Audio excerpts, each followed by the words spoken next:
دیکھیے ہم نے جو ہے آپ لوگوں کو مدرسے کی اہمیت بھی بتلائے تھے اور اسلام کی اہمیت بھی بتلائے تھے. آج میں نے آپ کو ویڈیو جو بھیجا ہوں گروپ پر، اس میں ایک بندہ جب اسلام قبول کرتا ہے تو اس کو کتنا سکون ملتا ہے. کیوں ملتا ہے؟ کہ اسلام کے رولز جو ہے نا، جس کو ہم کہیں گے طور و طریقے، اس میں جو اللہ تعالیٰ نے قدرتی طور پہ جو سکون رکھا ہے. سنو یہاں پر کیا رکھا ہے، بولو، سیدھے بیٹھو. سکون.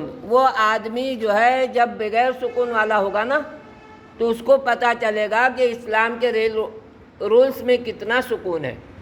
بات سمجھ میں آ رہی؟ تو ہم کیا کریں گے؟ اپنے اندر تبدیلی پیدا کریں گے. کیا کریں گے؟ اسلام جن چیزوں کو کہتا ہے اس چیز پر عمل کریں گے، اور جن چیزوں سے روکتا ہے اس چیز سے رکیں گے. جس چیز سے اسلام روکتا ہے اس چیز سے رکیں گے. تو واقعی ہم جب دیکھیں گے کہ جن چیزوں کو کرنے سے اسلام نے ترغیب دی ہے اس کو کرنے میں کتنا سکون رہتا ہے. اور جب اس چیز کا عادت ہو جائے گی نا، کیا ہوگی بولو؟ تو آدمی نہیں کرنے پر بے چین ہو جائے گا. جیسے مجھے جو ہے فجر کی نماز کی عادت ہے، اب کیا ہوگا بولو؟ کسی دن میری فجر کی نماز چھوٹ گئی تو میرے دل سے اور زبان سے آہ نکلے گی. کیا نکلے گی؟ آہ نکلے گی. دیکھیے جو ہے ہم سب سے پہلے انسان کے مقصد کو بیان کر رہے ہیں. کس کو بولو؟ انسان کا مقصد کیا ہے؟ دنیا میں سب سے پہلا انسان کون آیا؟ ہم انسانوں کو کس لیے پیدا کیا گیا؟ ہم انسانوں کو اللہ کے رسول کی فرمانبرداری کے لیے پیدا کیا گیا. یہ دنیا کس لیے پیدا کی گئی؟ یہ دنیا ہم انسانوں کے لیے پیدا کی گئی ہے. ہمیں کیا کرنا چاہیے؟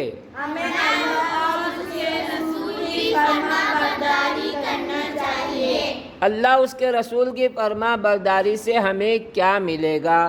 دنیا میں عزت اور آخرت میں جنت. اگر ہم اللہ اس کے رسول کی فرما برداری نہ کرے تو آخرت میں رسوائی میں جانا ہوگا.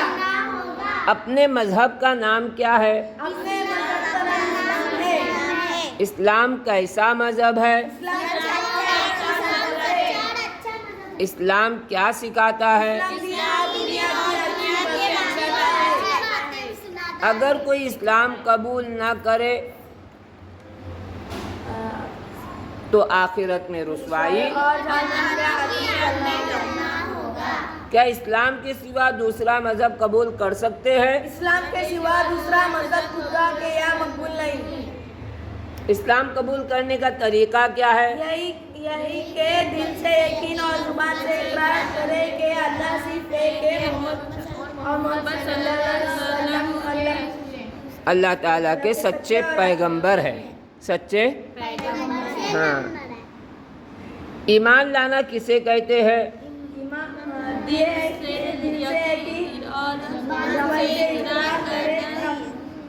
دل سے یقین اور زبان سے اقرار کرنے کو ایمان لانا کہتے ہیں. کتنی چیزوں پر ایمان لانا ضروری ہے؟ 7 چیزوں پر ایمان لانا ضروری ہے. نمبر 1 اللہ پر، نمبر 2 اس کے فرشتوں پر، نمبر 3 اس کے کتابوں پر، نمبر 4 اس کے رسولوں پر، نمبر 5 قیامت کے دن پر، اس کے نہیں قیامت کے دن پر، نمبر 6 تقدیر پر، اچھی ہو یا بری اللہ کی طرف سے، اور نمبر 7 مرنے کے بعد دوبارہ زندہ کیے جائیں. دیکھو ہم جو چیزیں پڑھتے ہیں نا، جو چیزیں ہم نے پڑھی ہے اس کو اتنے اطمینان سے پڑھے، اتنے اطمینان سے سمجھائے لوگوں کو، تاکہ سمجھانے والے کو سمجھ میں آ جائے. جس کو ہم سمجھا رہے ہیں اس کو سمجھ میں آ جائے. جیسے ہم یہ جو پڑھ رہے ہیں یا ایسے پڑھ رہے ہیں جس میں کھچڑی بن رہی ہے. کیا بن رہی ہے؟ خود بھی نہیں سمجھ رہے اور دوسروں کو بھی نہیں سمجھا رہے.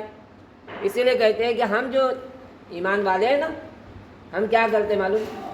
خود بھی عمل نہیں کرتے اور دوسروں کو بھی عمل کرنے نہیں دیتے.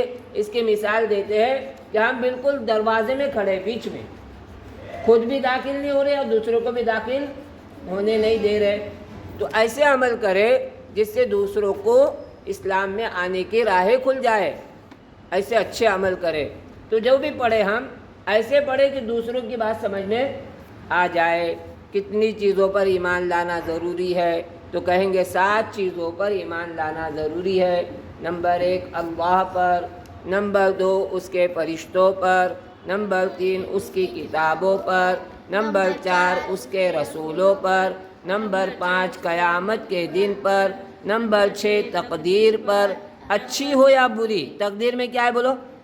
اچھی ہو یا بری سب اللہ کی طرف سے. اور نمبر 7 مرنے کے بعد دوبارہ زندہ کیا جانے پر. تو اس طرح پڑھیں گے تو دوسرے کی بات سمجھ میں آ جائے گی. ہم نے جیسے پڑھائے ویسے تم پڑھنے کی کوشش نہیں کرتے ہو تو کیا ہوتا ہے؟ نہ خود سمجھتے ہو نہ دوسروں کو سمجھاتے ہو.